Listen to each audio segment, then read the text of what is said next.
Hello, good morning and welcome to a new blog. আজকে 2nd ফেব্রুয়ারি, আজকে মায়ের birthday.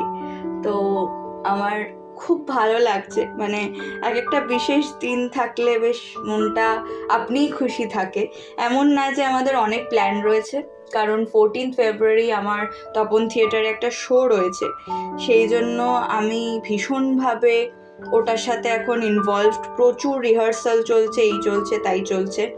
সেই জন্য আমি একেবারেই এখন আর পেরে উঠছি না অন্য কিছুতে মাথা দিতে। তবে মায়ের জন্মদিন তো সবসময় সেটা স্পেশাল। আর লাঞ্চে রয়েছে ভাত, চিকেনের ঝোল, এদিকে রয়েছে বিনস সেদ্ধ আর ডালের বড়া। কারা কারা খেতে ভালোবাসো আমাকে ডেফিনেটলি জানিও। ডালের বড়া রয়েছে আর তার সাথে রয়েছে কুমড়োর বড়া আর কি, কুমুরি। তো তারপরে মায়ের বার্থডে সেলিব্রেশন। এবং আজকে যেহেতু আমি সন্ধ্যাবেলা থাকতে পারবো না, আমি নাচের ক্লাসে যাব, তাই জন্য আমি দুপুরবেলাতেই আর কি এই কেক কাটার পর্বটা শেষ করে নিয়ে তারপরে একেবারে বেরিয়েছিলাম। না হলে আমার খুব একটা মানে মনটা কীরকম খচখচ করতো যে অনেক রাত হয়ে যাবে সন্ধেবেলা বাড়ি এসে, প্লাস কখন ফিরবো সেটাও জানি না। রিহার্সাল মানে অনেকক্ষণের মামলা, সুতরাং কখন ফিরবো সেটাও শিওর নই। তাই জন্য আমি একেবারে মাকে বললাম 4টের সময় কেকটা কেটে নাও, তারপরে আমি বেরোবো। আর দেখো কি সুন্দর দেখতে লাগছে, মানে আমার সব থেকে বেশি এইটাই ভালো লাগছে যে আকাশটা এত সুন্দর দেখতে লাগছে। আর এই যে গোল্ডেন লাইটটা, মানে সূর্যটা জাস্ট ডুবছে এই সময়টা, মানে আমার সব থেকে বেশি পছন্দের হচ্ছে এই গধূলির টাইমটা। আর অবভিয়াসলি যদি কোনোদিনও ভোরবেলা জেগে থাকি তাহলে ভোরবেলাও ভীষণ ভালো লাগে। মানে ধরো মহালয়ার দিন, সেই দিন যখন ভোরবেলা জেগে থাকি এবং ওই ছাতে উঠে ভোর হচ্ছে এটা দেখি, সেটা যে আমার কি ভালো লাগে আমি ভাষায় বলে প্রকাশ করতে পারবো না। তো নাচের ক্লাসে যাওয়ার আগে আমি ঢুকেছিলাম বাটায়, কারণ আমার জুতো ছিঁড়ে গেছে। মানে এমনই অবস্থা যে এক্ষুনি জুতো না কিনলে আমি খালি পায়ে মানে ঘুরে বেড়ানো ছাড়া আর কোনো পথ পাবো না। সেই জন্য বাধ্য হয়ে বাটায় ঢুকেছি।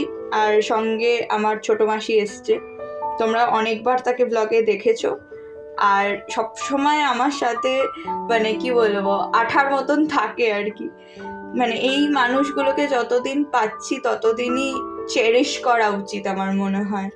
মানে কবে যে কাকে আর পাবো না, সেই জন্য সবসময় আমি মনে করি যে খুব মানে চেরিশ করি এই মোমেন্টগুলো। এই যে জুতো কিনতে, মানে একটা সাধারণ ব্যাপার, জুতোটা আমিও কিনে নিতে পারতাম। বলে বাবালে বেবিদের জুতোটা দেখো কি কিউট, কি কিউট।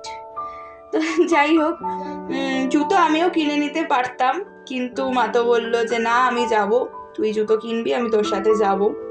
তাই জন্য মা তো এলো গড়িয়াহাটে, আর তারপরে আমিও গেলাম বাড়ি থেকে।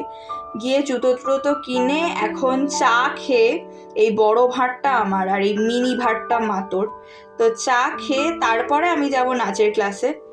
এবং তারপরে হবে রিহার্সাল শুরু বসন্তের গানের ওপরে। অবভিয়াসলি এখন দোল আসছে, বসন্ত উৎসব আসছে, বসন্তের গানের ওপরেই আমাদের অনুষ্ঠানটা রয়েছে।